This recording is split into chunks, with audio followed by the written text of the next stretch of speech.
OCI card प्रकरणावयल्यान सरकार गोंयकारांची फटवणूक करता असो आरोप आपाचे फुडारी ॲडव्होकेट अमित पालेकारान केलो।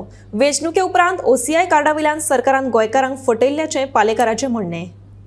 गोंयकारांचे पूत, गोंयकारांच्यो फॅमिली पोटा पाण्या खातीर पोर्चुगीज नॅशनॅलिटी घेता, आपल्या पेरंट्सांक हांगा धरून गोंय सोडून लंडनाक आनी बाकी युरोपियन देशांनी ते जॉब करपाक वता।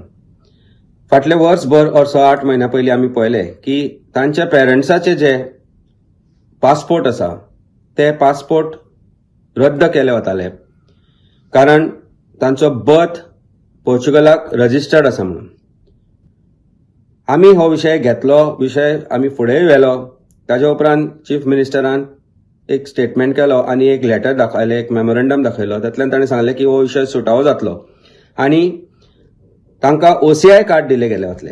पूण इलेक्शन सोंपना ना सोंपना, इंक बोटावयले पुसून वचना ना वचना तो पर्यंत यू टर्न मारलो आनी हायकोर्टान जे मॅटर पेंडींग आसा तातूंतल्यान एक गजाल दिसून आयली की सरकारान परत एकदा फटी मारले, परत एकदा फटयले। आज चीफ मिनिस्टर म्हणटा की हो विशय होम मिनिस्टरा कडेन आसा, तो काय तो निर्णय घेतलो। हें म्हाका दिसता इलेक्शन जावच्या पयलीं ताणें सांगूं नाशिल्लें। म्हणजे फटी मारप हो ह्या सरकाराचो धंदो जावन बसला।